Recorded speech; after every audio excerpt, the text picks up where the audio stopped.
Hello and welcome to Mo Money Mo Problems, the budget deck tech show with me, your host, Brian.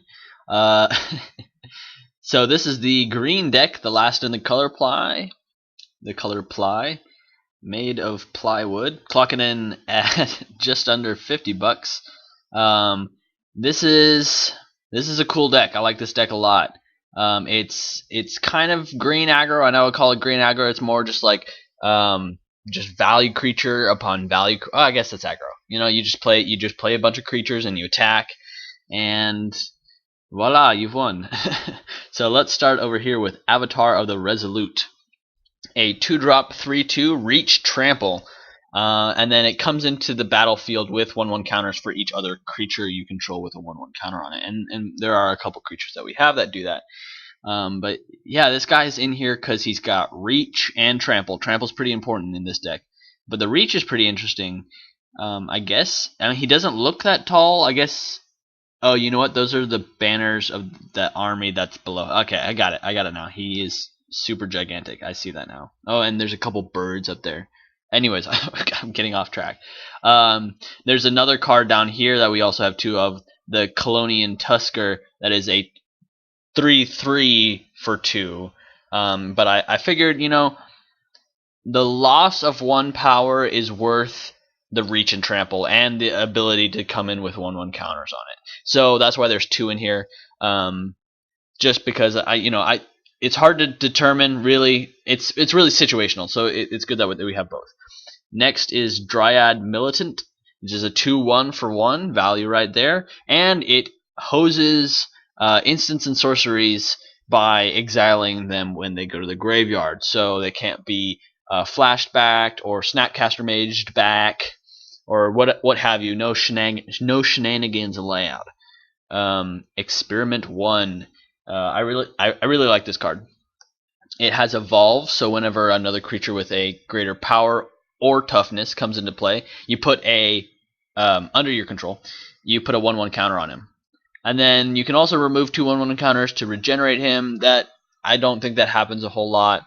Maybe situationally it'll happen, but the way this deck works is you're playing a creature that's bigger than any of the other creatures that you've played each turn. Turn 1, you play this guy. Turn 2, you play another guy. Put a counter. Turn 3, put a counter. Turn 4, put a counter. By turn 4, you've got he's a 4/4 now. He just grows and grows and grows, and I think that's really cool. I do really like this card. We've talked about Colonian Tusker. Look at him.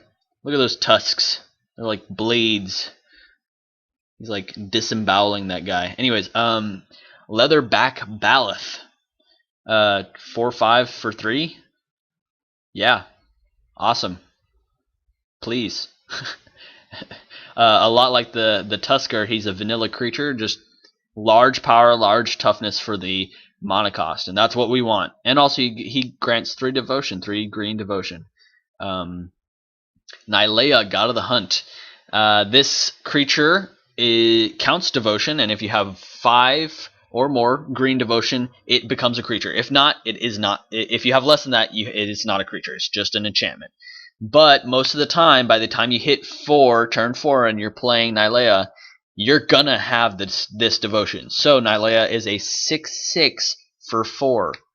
Awesome. 6/6 indestructible, excuse me. And all your other creatures get trample, which is amazing.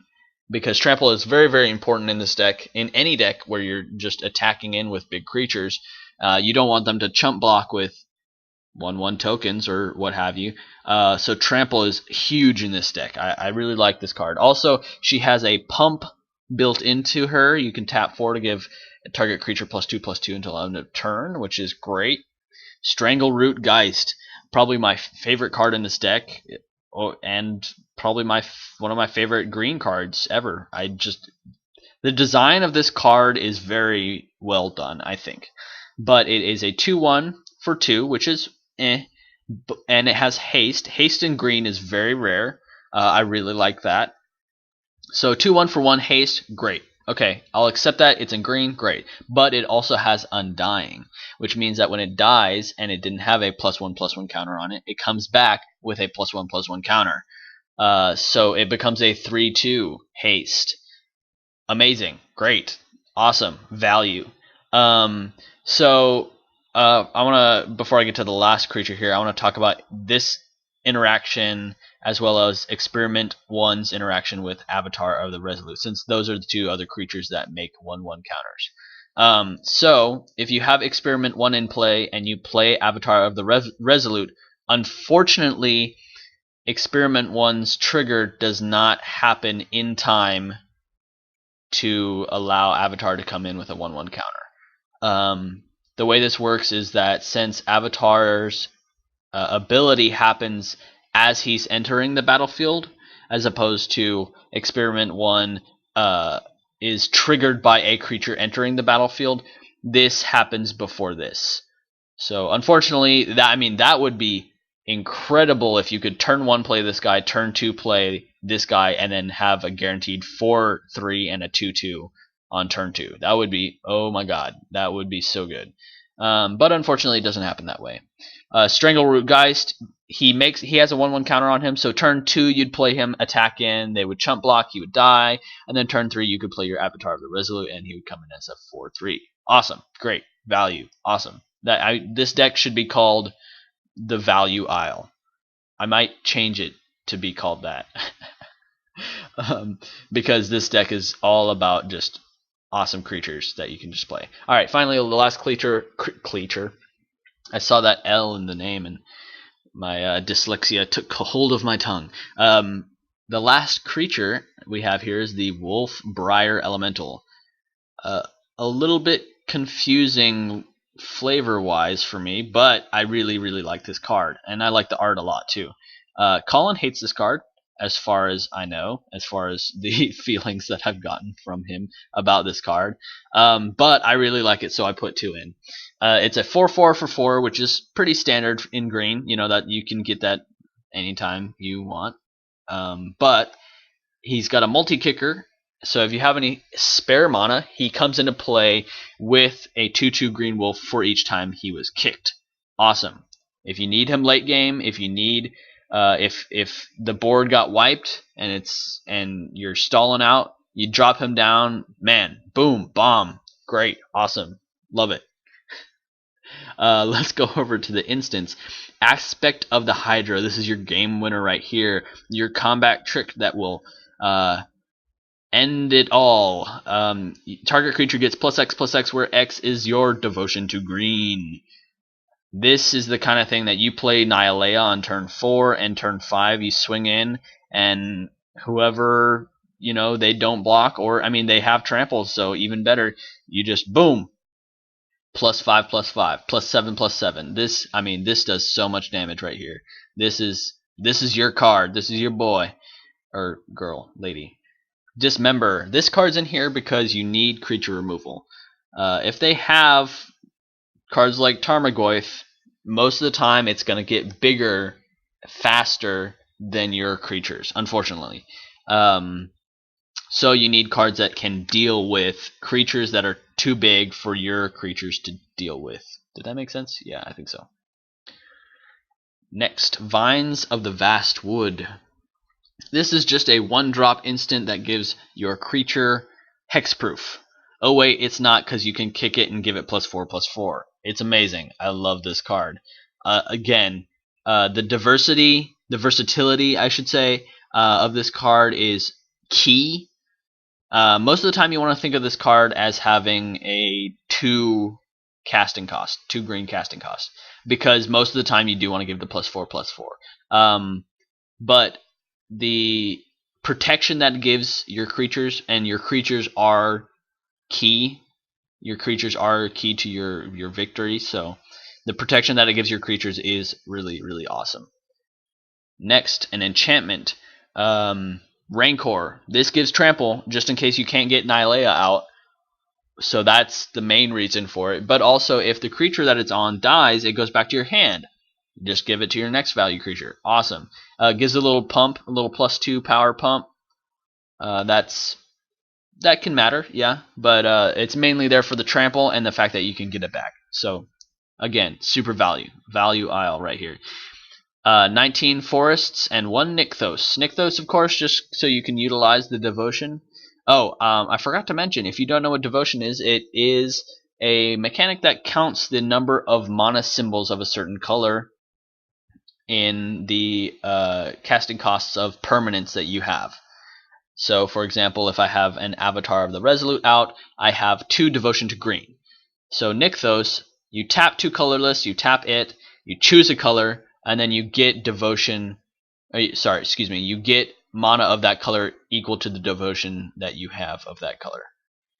I I tried to explain this in my previous video of the red budget deck, and I don't think I did a better job. I think I did a pretty lousy job again. Regardless, finally, our last card in the deck, Harmonize. Green draw. This is key to the deck because you run out of cards so quickly. You're playing, at least a thing per turn, if not more. This refills your hand, gives you something to do, and also one of the best feelings is tapping Nykthos for a bunch of mana, using 4 of that mana to cast Harmonize, getting something even better than what you were going to originally do, and oh man, it's oof, man.